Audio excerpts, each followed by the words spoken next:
अयोध्या में राम मंदिर के लिए जमीन की खरीद में हुए घोटाले पर ट्रस्ट के महासचिव चंपत राय ने दी सफाई। कहा कि जमीन की खरीद के लिए नियमों का हुआ पालन विपक्ष की तरफ से जानबूझकर देश की जनता में फैलाया गया भ्रम।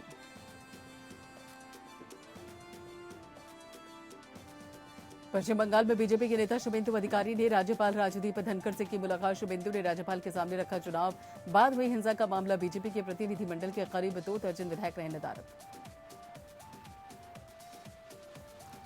देश में कोरोना का कहर धीरे धीरे हो रहा है कम। पिछले 24 घंटों में करीब 60,471 नए मामले आए सामने, तो वहीं पर 2,726 लोगों की हुई मौत।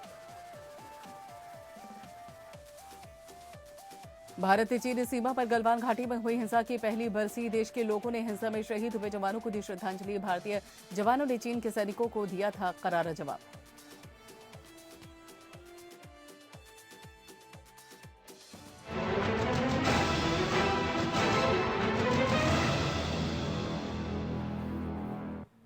नमस्कार, आप देख रहे हैं हमारी खास पेशकश अब डेल्टा प्लस से खतरा। जी हां, आज बात हम करेंगे कोरोना के नए वेरिएंट डेल्टा प्लस के खौफ की। देश में कोरोना की रफ्तार बेशक कम हो रही है, लेकिन नए नए रूप बदलकर आ रहा है कोरोना बड़ी चुनौती बनकर। और ऐसे में चुनौती भी बना हुआ है क्योंकि इसके लगातार नए नए वेरिएंट देखने को मिल रहे हैं।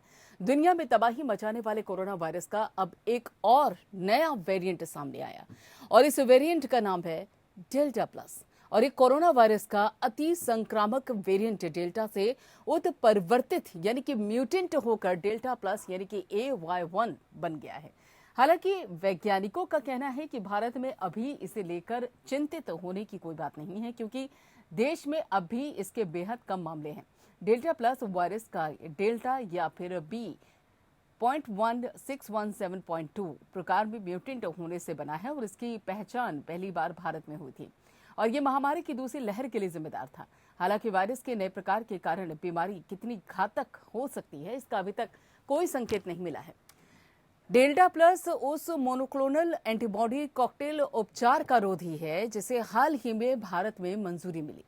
दिल्ली स्थित IGIB यानी कि CSIR जीनोमिकी और समवेत जीव विज्ञान संस्थान में वैज्ञानिक विनोद स्कारिया के मुताबिक 417N उत्परिवर्तन के कारण B.1.617.2 प्रकार बना है, जैसे कि AY1 के नाम से भी जाना जाता है।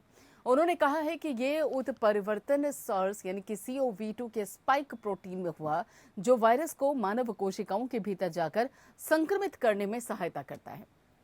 रोग प्रतिरोधक क्षमता विशेषज्ञ वेदा बल का कहना यह है कि हालांकि वायरस के नए प्रकार के कारण एंटीबॉडी कॉकटेल के प्रयोग को झटका लगा, लेकिन इसका मतलब ये नहीं है कि वायरस अधिक संक्रामक है या इससे बीमारी और ज्यादा घातक हो जाएगी। ये नया प्रकार कितना संक्रामक है, इसकी तेजी से फैलने की क्षमता को परखने में अहम होगा। इसका उलट भी हो सकता है। श्वास रोग विशेषज्ञ और चिकित्सा अनुसंधानकर्ता अनुराग अग्रवाल का भी कहना है कि वायरस के इस वेरिएंट प्रकार को लेकर भारत में चिंता की कोई बात नहीं है। टीके की पूरी खुराक ले चुके लोगों के रक्त प्लाज्मा से वायरस के इस वेरिएंट का परीक्षण करना होगा और जिससे पता चलेगा कि ये रोग प्रतिरोधक क्षमता को चकमा दे पाता है या फिर नहीं। बता दें कि भारत में सबसे पहले मिलने वाले कोरोना वेरिएंट का नाम विश्व स्वास्थ्य संगठन ने डेल्टा वेरिएंट रखा है और 12 मई को इस वेरिएंट की पहचान B.1.617 के रूप में हुई थी और national centre for disease control and INSACOG का कहना यह है कि ये डेल्टा वेरिएंट अल्फा वेरिएंट की तुलना में 40 से 50% ज्यादा तेजी से प्रसारित होता है। और आज जानने की कोशिश हम करेंगे कि डेल्टा प्लस कितना खतरनाक है। क्या ये भारत के लिए बड़ी चुनौती बन सकता है? क्या इससे एंटीबॉडी कॉकटेल के प्रयोग को झटका लगा है? क्या ये रोग प्रतिरोधक क्षमता को चकमा देता है? नए नए वेरिएंट से निपटने के लिए किस तरह की रणनीति बनाने की जरूरत है?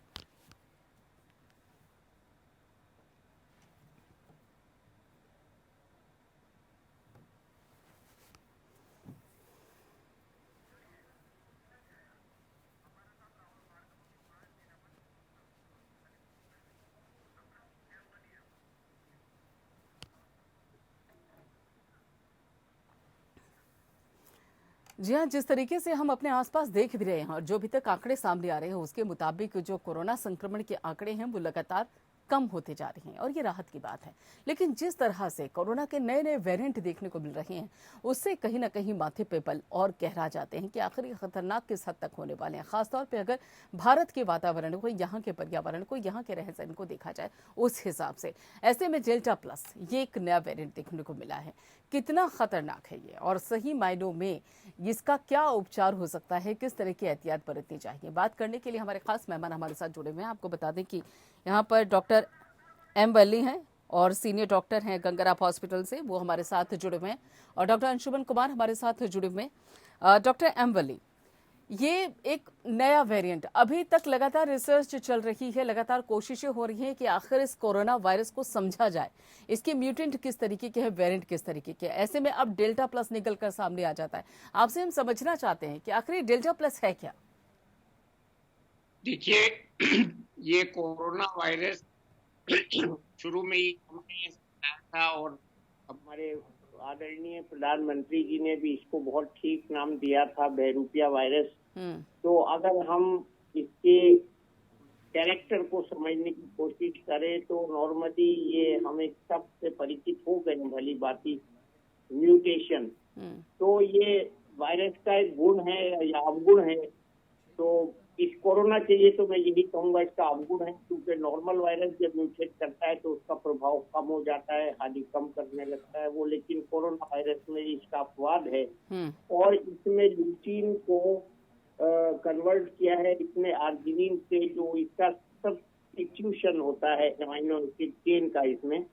तो ये इसको करने की वजह से इसका जो वो होता है स्पाइक प्रोटीन, जो कि समझिए इसकी सुई होती है जो लगती है हमारे सेल्स के रिसेप्टर में जाके, उसकी ये चिपकने की क्षमता या चिपकने की तीव्रता को ये बढ़ा देता है। और इसके बढ़ाने से इसका संक्रमण का जो हमारा इफेक्ट होता है, संक्रमण बढ़ जाता है।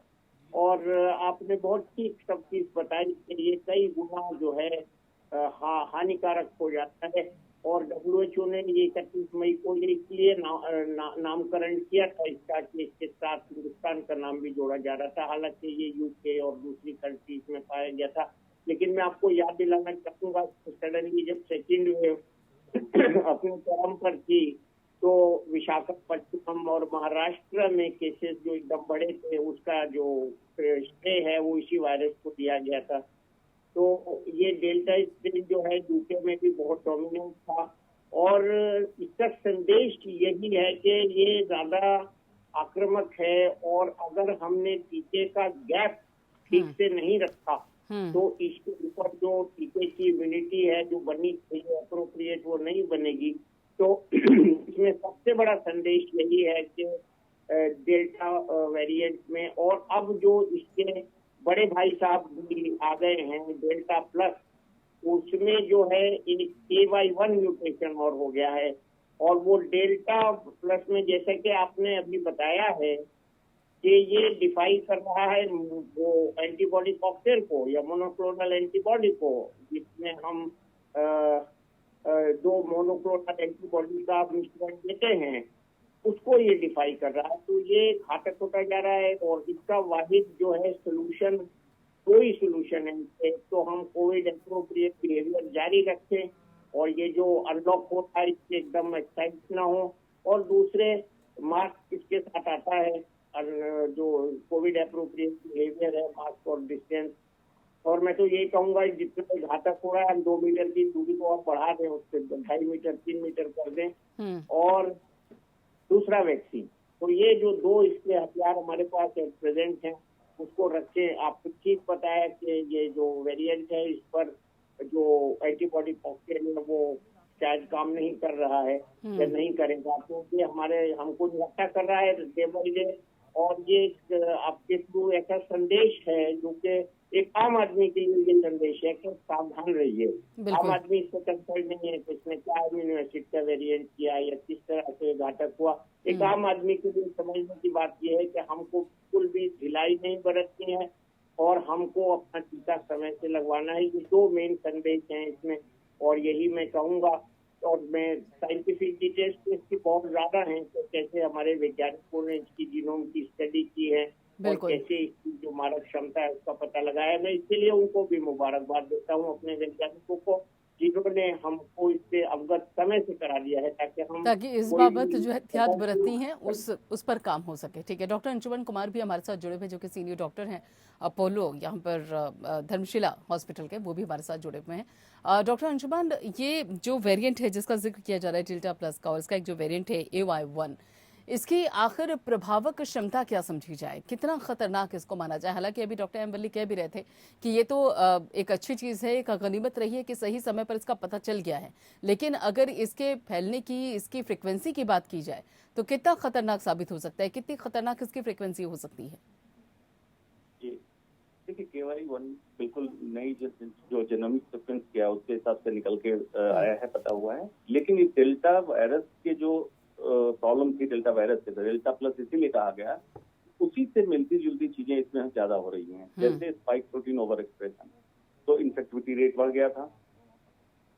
समय के साथ ये डेल्टा प्लस बताएगा कि मारक क्षमता इसकी कितनी है। डेल्टा में ये हुआ था पल्मोनरी इंजरी, मतलब फेफड़े की तकलीफ, साथ में GI सिम्टम्स मतलब आंतों की तकलीफ भी हो रही थी। और ये डेल्टा प्लस जो है, इसके आने वाले लक्षण मारक क्षमता का पता बाद में चलेगा, लेकिन इन्फेक्शन नहीं है। इसको इस तरह से आप समझें, जेनोमिक सीक्वेंस जितनी ज्यादा करेंगे तो 2 कैटेगराइजेशन में वायरस के म्यूटेशन को हम रखते हैं। अभी तक हिंदुस्तान में और पूरे वर्ल्ड को मिलाइएगा तो 24,300 से ऊपर म्यूटेशन हो चुके हैं वायरस में। लेकिन जो नए स्ट्रेन इसके बाद उत्पन्न होते हैं उसको 2 कैटेगरी में रखें। वायरस अंडर इन्वेस्टिगेशन, ये बहुत महत्वपूर्ण कॉमन पब्लिक के लिए नहीं है। वायरस ऑफ कंसर्न, अगर वेरिएंट ऑफ कंसर्न होता है जो कि संक्रामक क्षमता बढ़ जाए, उसको अंडर कंसर्न डालते हैं। इसमें डेल्टा था, डेल्टा प्लस भी उसमें इसलिए डाला गया कि इसकी इन्फेक्टिविटी ज्यादा है।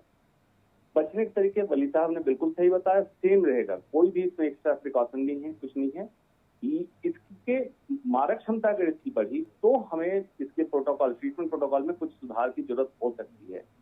जरूरी क्या है यहाँ पे, बार बार मैं एक बात कह रहा हूँ कि वैक्सीनेशन प्रोसेस जितना हम लंबा करेंगे, स्प्रेड करेंगे, तो immune population and non immune population दोनों में वायरस का जब ट्रांसमिशन होता जाएगा, अनवांटेड अनप्रिडिक्टेबल स्ट्रेन निकलते रहेंगे।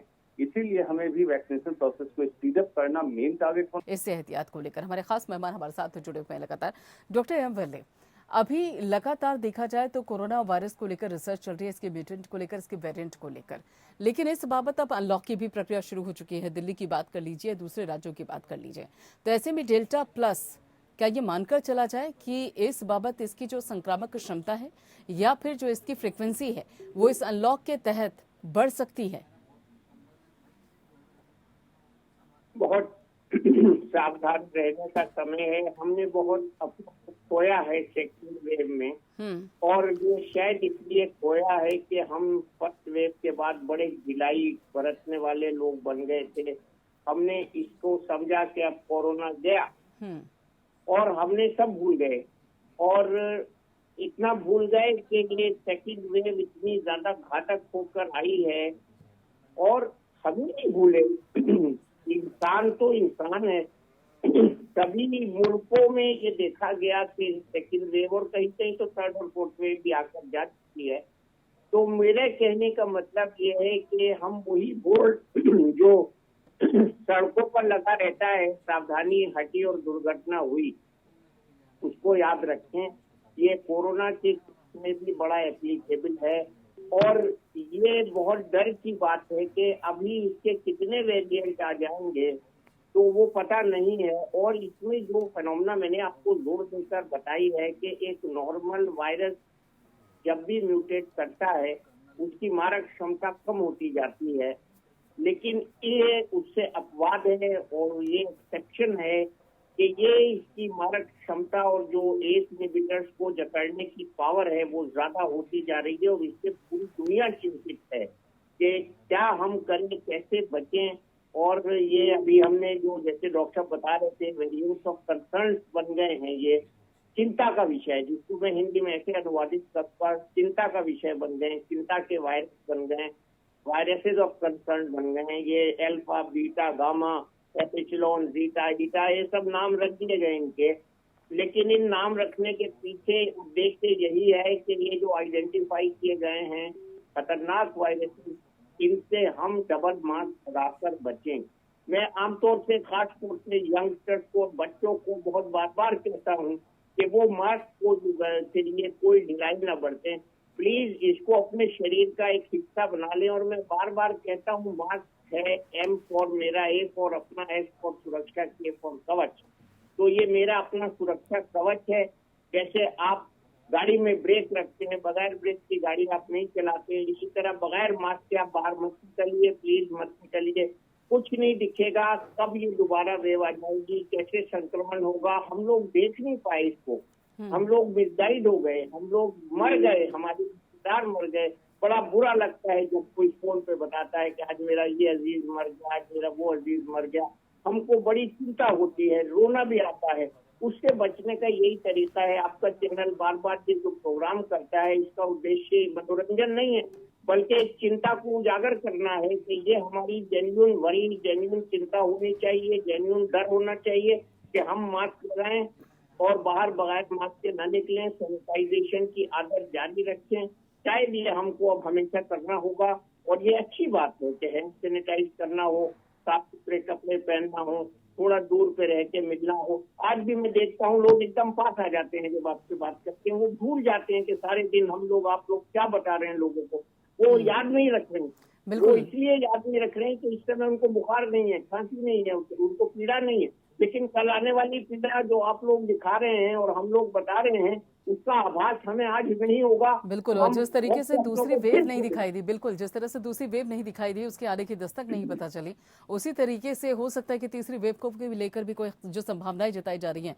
उसकी भी दस्तक ना पता चले। तो ऐसे में जरूरत है कि एहतियात बरती जाए। हम अपने जो दर्शक हैं लगातार उनसे भी कहते आ रहे हैं कि अनलॉक जरूर शुरू हो चुका है, लेकिन जो एहतियात है उसे बरतना मत छोड़िए। डॉक्टर अंशुमन भी हमारे साथ जुड़े हुए हैं। डॉक्टर अंशुमन, कहा जा रहा है कि जो मोनोक्लोनल कॉकटेल है उसका भी असर इस वेरिएंट पे नहीं है, इस म्यूटेंट पे नहीं है। तो ऐसे में क्या ये मानकर चला जाए कि ये जो असर नहीं है, जिस तरीके से प्रभावी नहीं है इसके ऊपर, उस बाबत एक और घातक है, ये एक तरीके से इसे और घातक मानकर चला जाए? जी बिल्कुल। देखिए, पहले तो समझना, मोनोक्लोनल कॉकटेल एंटीबॉडी जो है, 2 मोनोक्लोनल एंटीबॉडी के मिक्सचर का नाम है। और जिस भी दवा के पीछे मैब लिखा हो, MAB means monoclonal antibody, 2 antibody का, इसमें ये जो डेल्टा प्लस स्ट्रेन है, इसमें इफेक्टिविटी मोनोक्लोनल एंटीबॉडी की कम देखी गई है। कारण उसका क्या है, समझने की जरूरत है। अब जो वायरस म्यूटेट होकर निकल रहा है, क्योंकि वैक्सीनेशन प्रोग्राम चालू हुए पूरे वर्ल्ड में, लगभग 6 महीने को हो गए हैं। इम्यून एस्केप मैकेनिज्म एक प्रोसेस होता है, जब वायरस अपनी संरचना बदलता है तो बॉडी को चकमा देता है और आपका इम्यून सिस्टम उसको रिकॉग्नाइज ना कर पाए। एंटीबॉडी, कॉकटेल एंटीबॉडी का जो काम करने का तरीका था, यही था कि एंटीबॉडी जाके उस पर अटैच हो और वायरस को न्यूट्रलाइज कर दे। उसी को स्केप कर रहा है। इसलिए इसमें 2 कंसर्न रेज हुए हैं डेल्टा प्लस में, जो डेल्टा में भी थोड़ा था। एक तो 60% ट्रांसमिसिबिलिटी है, संक्रामक क्षमता इसकी नॉर्मल अल्फा वायरस के हिसाब से बहुत ज्यादा है। और दूसरा, कॉकटेल एंटीबॉडी की प्रॉब्लम आ रही है। इसकी पॉसिबिलिटी दूसरे चीज में आप रिफ्लेक्ट ऐसे कर सकते हैं कि शरीर में हमारी एंटीबॉडी जो बनती है आफ्टर इन्फेक्शन, उसको भी ये चकमा दे सकता है डेल्टा प्लस।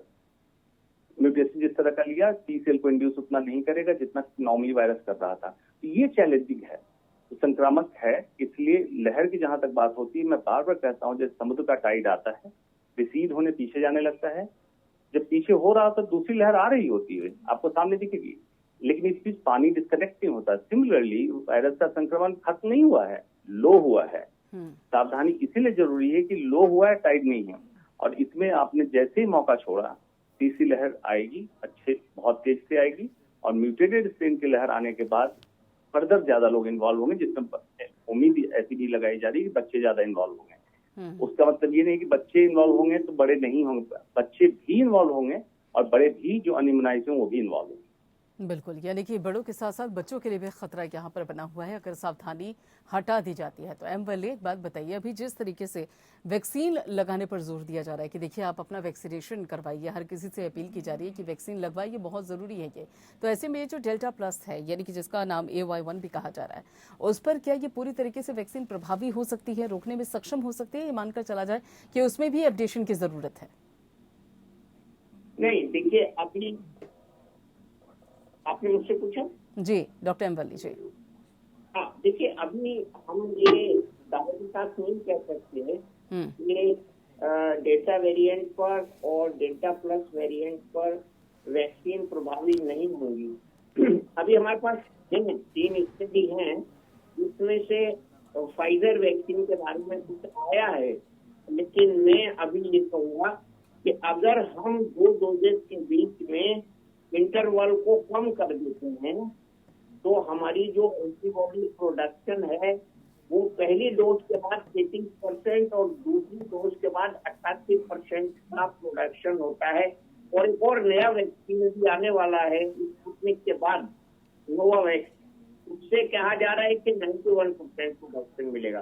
तो हमें अभी इस बारे में ज्यादा ध्यान नहीं देना है। मैं बार बार इस बात को जोर दे रहा हूँ, पहली डोज और दूसरी डोज के बीच में आप जो डिस्टेंस है उसको 4 हफ्ते रखिए, 3 हफ्ते रखिए। अगर कोवैक्सीन है तो 24 दिन या 28 दिन तक रख सकते हैं, और ये दूसरा कोविशील्ड है तो आप 4 हफ्ते रख सकते हैं।